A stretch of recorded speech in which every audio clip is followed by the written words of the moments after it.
you so much, Chairman Ruggles and fellow Grenadian. I'm deeply honored and I wish to extend my heartfelt thanks to the organization of the Commonwealth Caribbean Bar Association for the invitation to be a part of the celebration of the remarkable life of Mr. Aston Chase, a pioneer whose service to his country in the many spheres are unparalleled.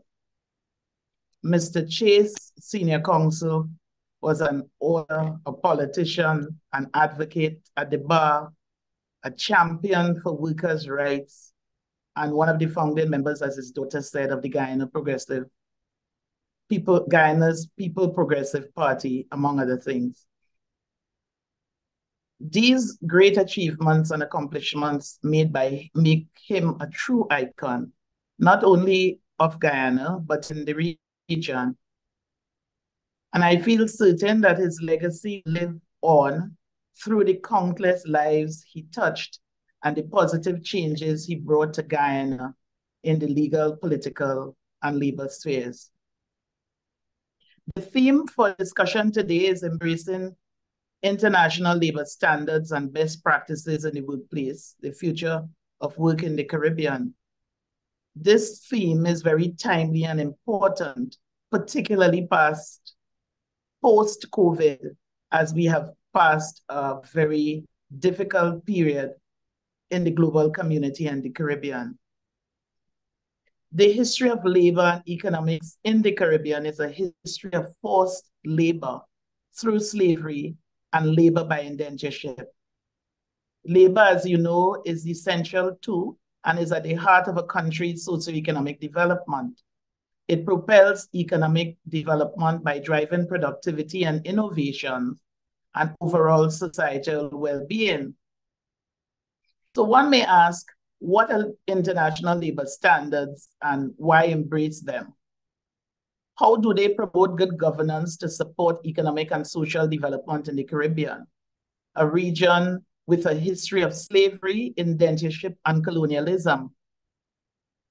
To understand international labor standards and their significance to the Caribbean and the global economy, one has to understand the work of the International Labor Organization, commonly called the ILO.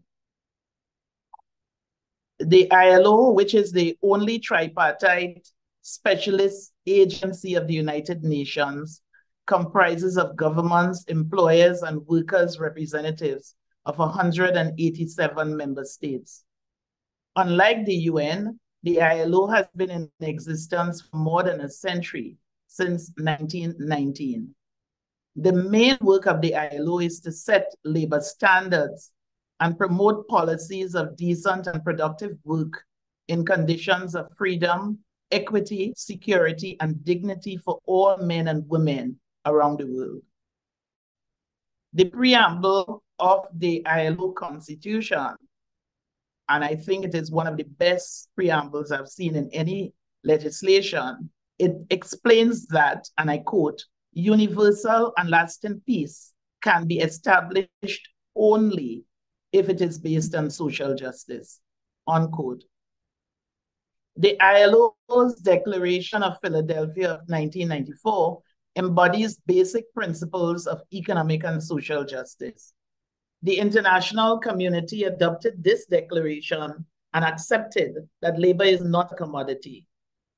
The declaration asserts that labor is not an inanimate product like an apple or television set that can be negotiated for the highest profit or the lowest price.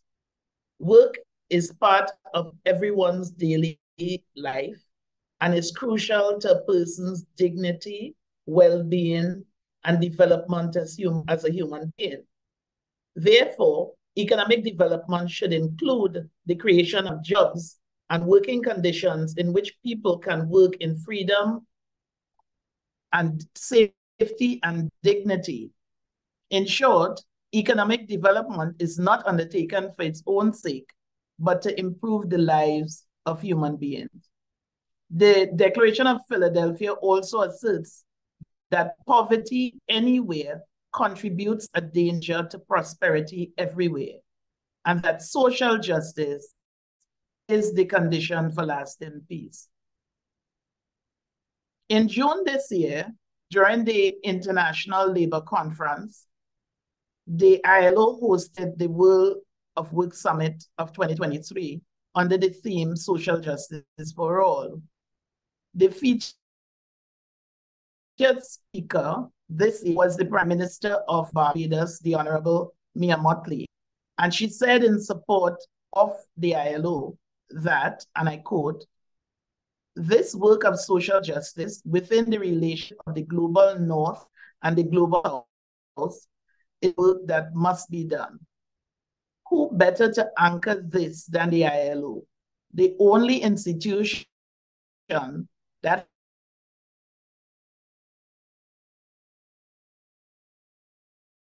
UN system," unquote. Yes, after listening to the key points of the declaration, you may discern that the ILO is a standard-making organization whose aim is the promotion of social justice by means of the advancement of decent work for all. The international labor standards are really the main constitutional tools for reaching this objective. They reflect the outcome of negotiations among the three ILO constituents, government, workers, and employers organizations, and are adopted by vote at the plenary sitting at the International Labour Conference. These international labor standards are there to ensure that focus remains globally on improving the life and dignity of men and women. The ILO Constitution provides a unique supervisory system to ensure the application and promotion of international labor standards. The system is a fundamental part of the functioning of the organization and is designed not only to regularly examine the implementation of ratified conventions, but also to assist countries through technical assistance and social dialogue to solve problems identified in the process. One of the key components of this supervisory system is the Committee of Experts on the Application of Conventions and Recommendations, of which I'm a member. The Committee of Experts is an independent body responsible for analyzing reports on how international labor standards are applied in law and in practice in the 187 member states, while cognizant of different national realities and legal systems. The Committee of Experts was established in 1926, and it's composed of 20 legal experts from different geographical regions representing different legal systems and cultures. This diverse background remains a key feature of the Committee of Experts, with jurists from 6 continents. The reports and the comments of the Committee of Experts are very useful guides to government for the implementation of international labor standards, which in turn serve as a pathway for decent work and an important means of sustainable development. The ILO promotes these international labor standards as a means of ensuring that economic growth and development go hand in hand with the creation of decent work. Indeed, the ILO's unique tripartite system ensures that the views of the social partners are closely reflected in the labor standards and in shaping policies and programs in the world of work. International labor standards also form an essential component of the international normative framework. Their central role in the implementation of the 2030 Sustainable Development Goals are highlighted in several specific targets related to the world of work. According to the ILO, international labor standards are first and foremost about the development of human beings. They ensure that economic development remains focused on improving human life and dignity, laying down the basic minimum social standards agreed upon by all players in the global economy. The ILO has described these standards as cross-cutting policy drivers. Their implementation sustains the attainment of full productive employment and decent work for all, which in turn means the achievement of sustainable development based on the respect on the rights at work, including labor-related human rights. As part of the UN normative framework, the International Labour Standards, we call them ILS, contribute to the rule of law and the creation of legal institutions for good governance. The rule of law, as some lawyers in the room will know, is the vehicle for the promotion and the protection of the common normative framework, providing a structure through which the exercise of power is subjected to agreed rules, guaranteeing the protection of all human rights and including the labor-related human rights. International labor standards take the forms of conventions, which are legally binding on the ILO member states that have ratified them, and recommendations which serve as non-binding guidelines. That is why the committee is called the Committee or the Applications of Conventions and Recommendations, because the recommendations are non-binding guidelines. In many cases, a convention lays down basic principles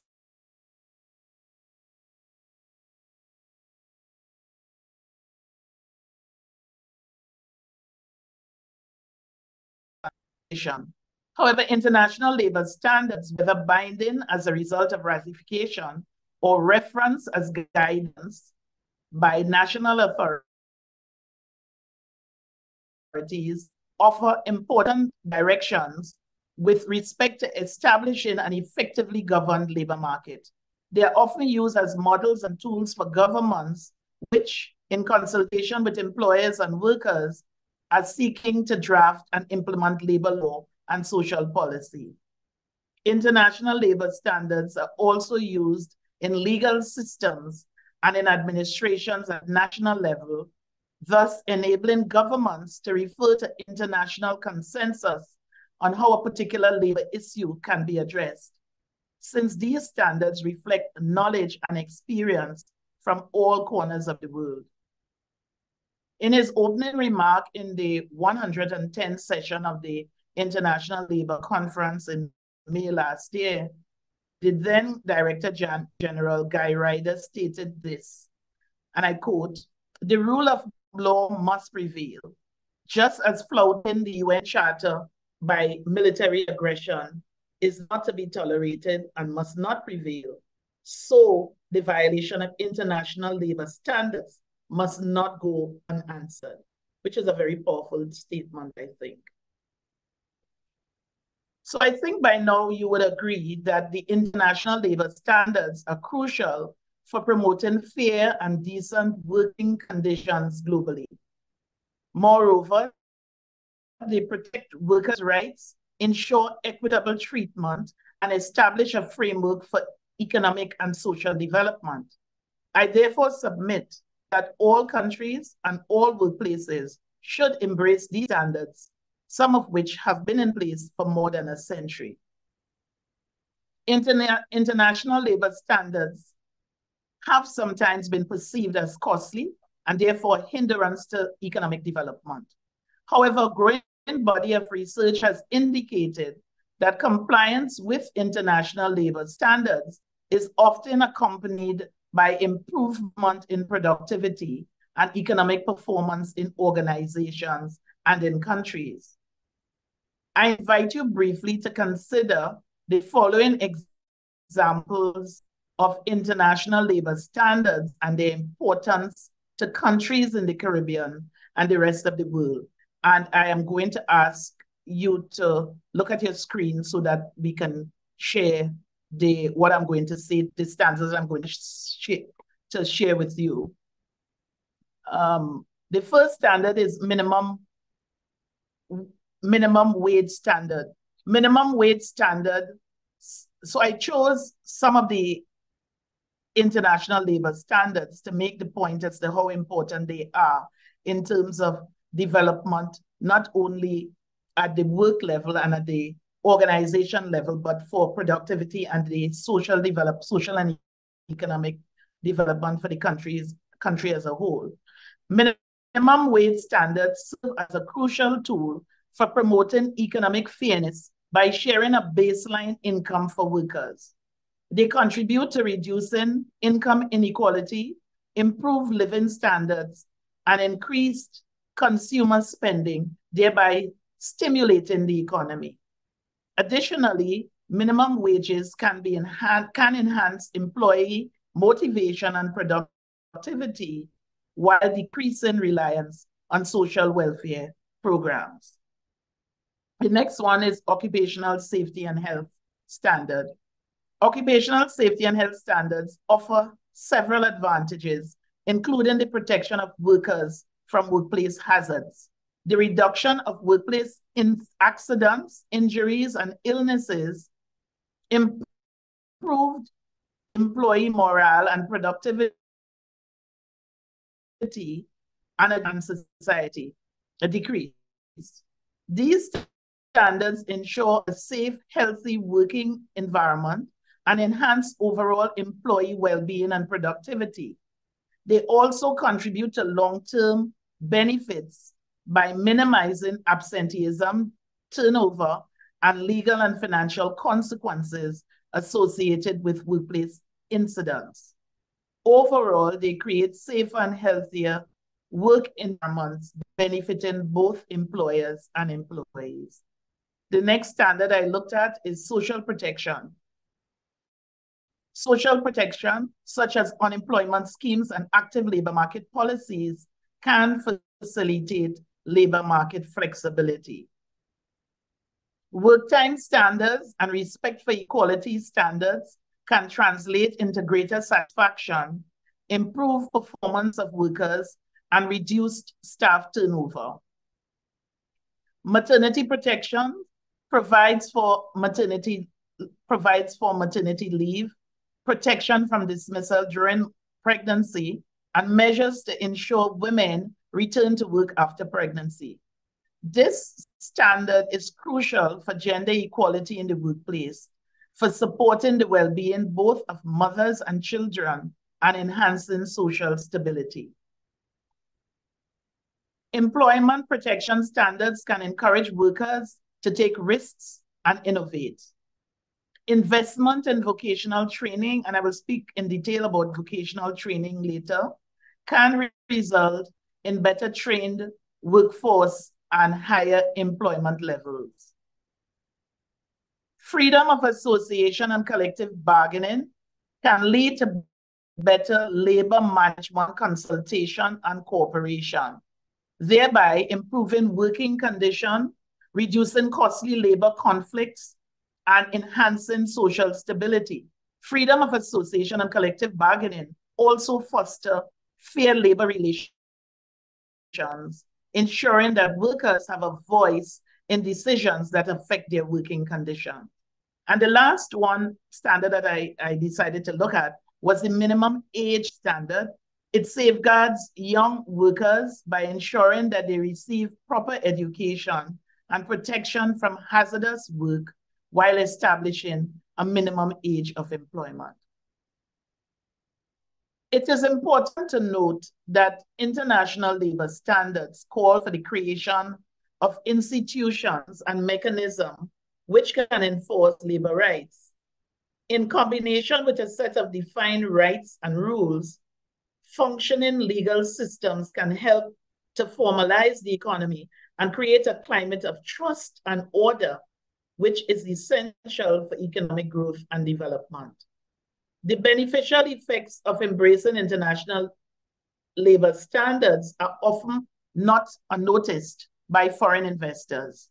Several studies have shown that in their criteria for choosing countries in which they invest, Foreign investors rank workforce quality and political and social stability above low labor cost. At the same time, there is little evidence that countries that do not respect labor standards are more competitive in the global economy. At a basic level, economic development should include the creation of jobs and working conditions in which people can work in conditions of freedom, safety, and dignity. We should always remind ourselves that economic development is not undertaken for its own sake, but to improve the lives of human beings. Therefore, international labor standards are there to ensure that, like the rest of the world, countries in the region remain focused on improving the lives and dignity of men and women. And I'm now going to look at future of work because I broke the theme up in different parts. So I'm going to look at the future of work. If you were to ask, what would the future of work look like in 2030 in keeping with the UN Sustainable Development Goals, I will say that I cannot give a definite answer.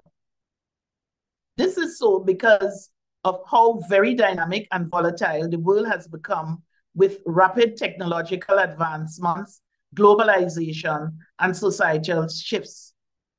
No one could have predicted the COVID-19 pandemic, nor could we have predicted the war between Russia and Ukraine and the recent conflict in Israel. The 2030 Agenda for Sustainable Development Goals is really a universal call to end poverty, to protect the planet, and to improve the lives and livelihoods of everyone, everywhere. The hope is that in the future, by 2030, most of these goals will be achieved. In my respectful view, no one can predict what the future of work will look like in 2030. However, I'm working with a theme. Before we examine the future of work in the Caribbean, permit me to examine the profound changes the Caribbean and indeed the world has experienced post-COVID-19 and where we are at present as a region. The ILO's management report on Latin America and the Caribbean for 2023 noted that the Latin American Caribbean region is undergoing a slow and uneven recovery from the COVID-19 pandemic. Strong inflationary pressures have been observed both in 2022 and 2023, regionally and globally, mainly due to rising energy and food prices. These factors have led to higher interest rates and rising inequality.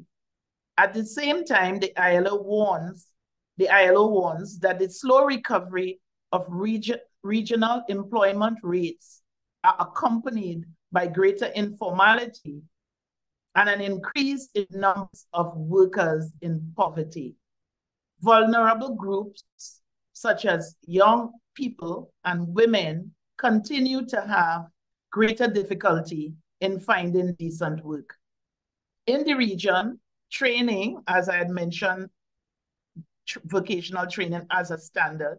In the region, training, which is key to the transitions the world is currently experiencing, had been strongly affected during the period of the pandemic, especially in relation to the drop of the number of hours people were able to dedicate to study and the number of hours offered by teachers.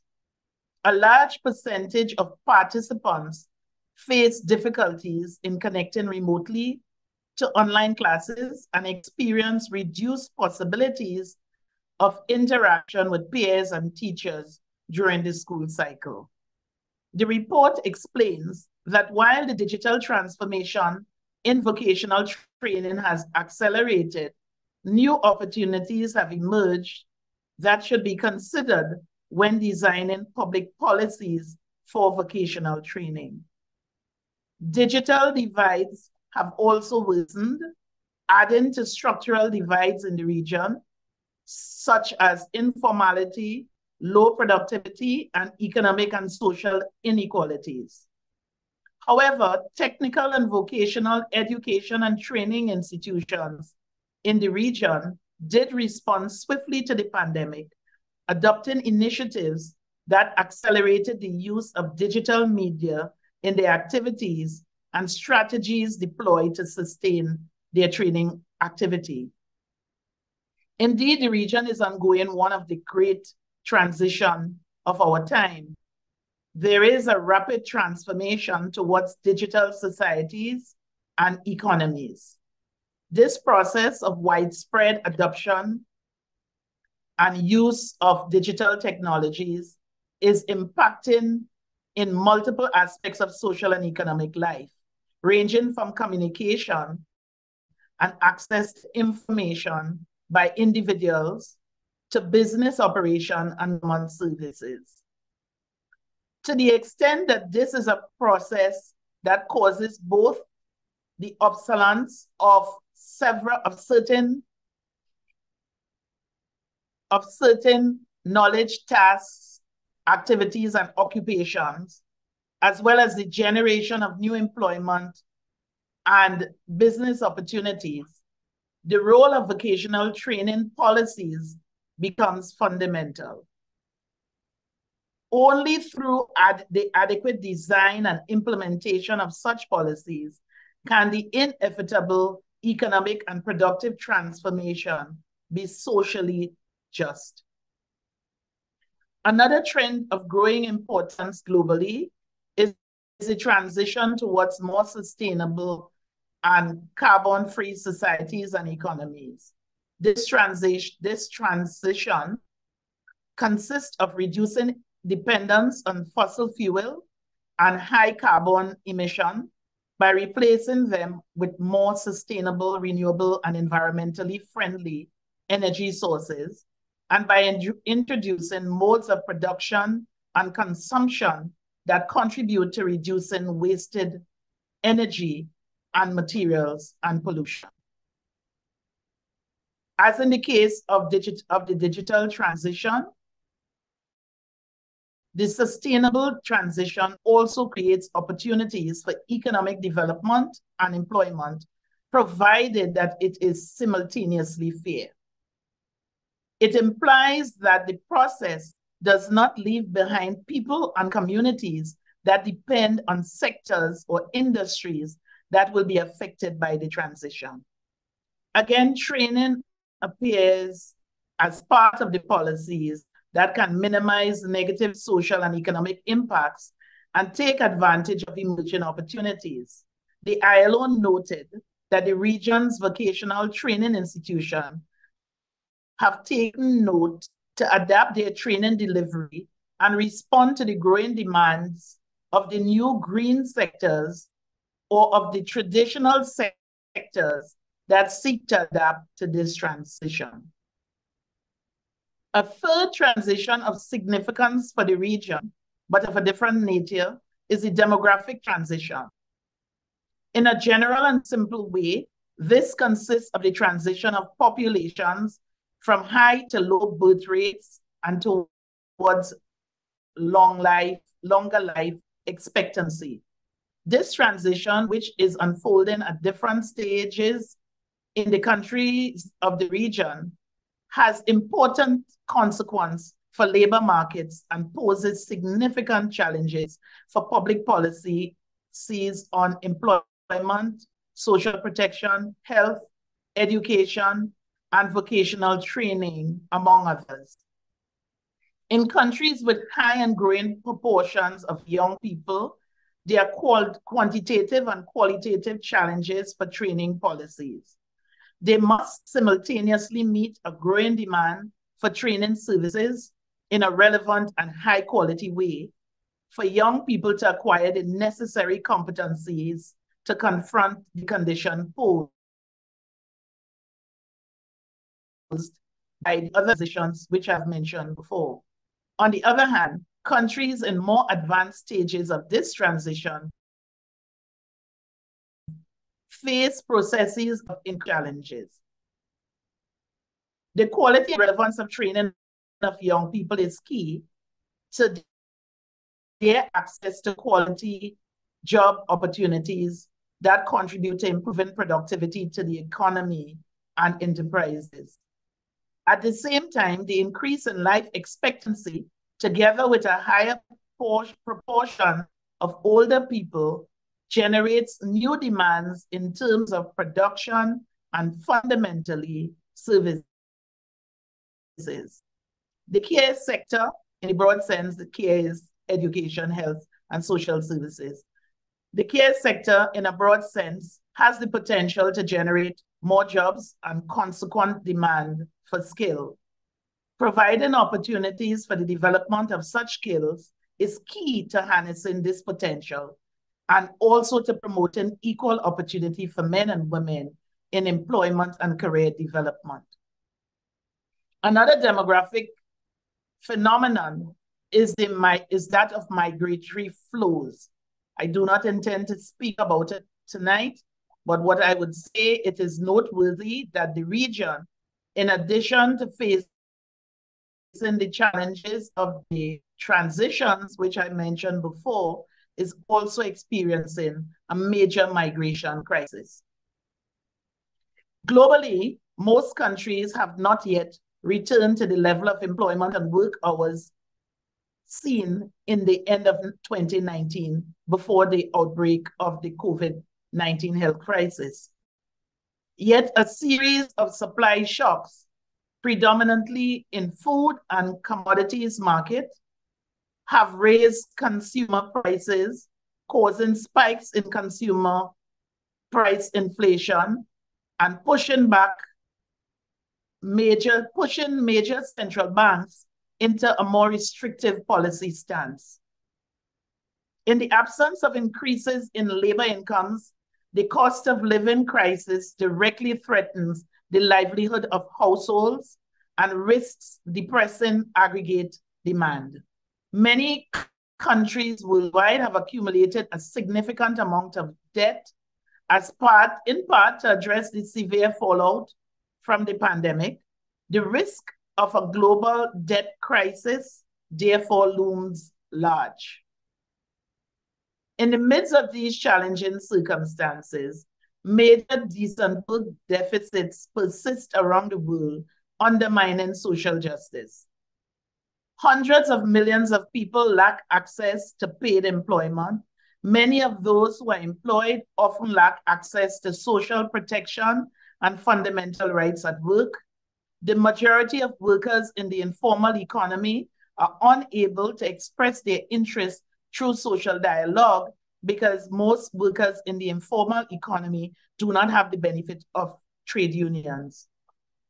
Incomes are distributed highly unequally, such that many workers fail to escape poverty. Labor market prospects are highly unequal, not only across, but within countries. Gender gaps exist in all areas of the world of work, and young people face particular challenges. It is useful to remember that decent work is fundamental to social justice. Households rely overwhelmingly on labor income generated by decent work opportunities that offer a fair income and security in the workplace. Beyond the gap of employment, work quality remains a key concern. Without access to social protection, many people simply cannot afford to be without a job. Some accept any kind of work, often very low pay,